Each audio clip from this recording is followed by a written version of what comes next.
Hello everyone, welcome to Money Magic. Let's get started with short stock short. Let's start with market level. The Indian market witnessed a seesaw season today. Strong buying in the last hour of the day helped the market to recover the lost ground and closed flat. Among the Nifty sectoral indices, Realty up by 1.6% and Auto were up by 0.9%, while Nifty Banks was down by 0.7% and financial services were down by 0.2%, who are the top losers today. Today, domestic institutional investor net sell was 2075 crores and foreign institutional investor net buy was 1786 crores. Today, 44.9% stocks were advanced and 49% of stocks were declined. Now, let's start our update with IPOs.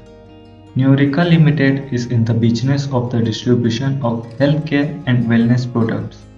Its products are blood pressure monitors, pulse oximeters, thermometer, orthopedic products such as wheelchair, walkers, physiotherapy, electric massage.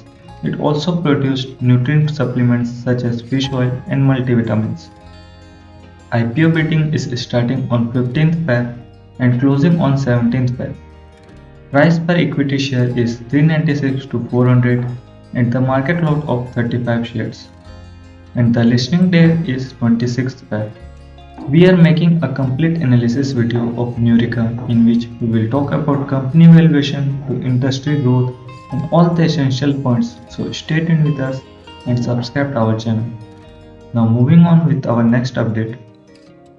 Consolidated Q3 year-on-year results of Adani Ports and Special Economic Zones Limited is net profit of Adani Port up by 16.22% to Rs 1,576.53 crores. Total consolidated income increased by 11.6% to Rs 4,274.76 crores. Market share in cargo volume up by 6% to 28%.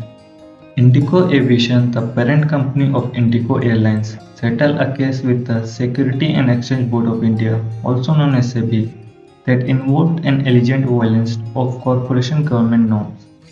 These were raised by the company's co-founder and director Rakesh Kankawal. The company paid Rs 2.1 crores to the regulator.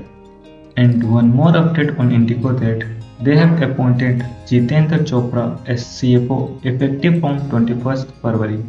The airline said he replaced Adani Pandey who taken over the CFO roles in September 2019. Chopra has joined Indigo in February 2020 as a head of governance, risk and compliance after having worked at KPMG for 25 years. GAIL Limited India has acquired a 5% stake of Indian Energy Exchange in its arm Indian Gas Exchange IGX. National Stock Exchange will add 6 stocks to the F&O segment from the March series. That are Alchemic Pharmaceuticals, City Union Bank, Granule India, Gujarat Gas, L&T Technological Services and MFACE. Now moving on with our next update. BPCL will sell a 61.65% stakes in Numaligarh Refining by March end. Now moving on with our next update.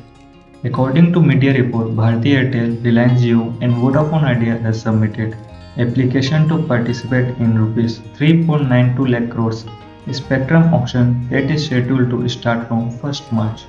Delhi Transport Department issued a showcase notice to Tata Motors following a complaint by an e-car owner, a Najafkar resident who owns a Tata Nexon EV ZX Plus started that the vehicle lasts 200 km per charge as obtained to promised 312 km. Tata Motor directed to dispute a representation to appear before 15th Feb 2021. The notice stated. Now moving to our last update. The State Bank of India plans to double its home loan portfolio to 10 lakh crores in the next 5 years. Chairman Dinesh Kumar Khare said that SBI home loans book grew by 5 times in 10 years from 89,000 crores in 2011 to 5 lakh crores as of January 2021. The bank started its home loan business in 2004. Thank you for this video and stay tuned with us.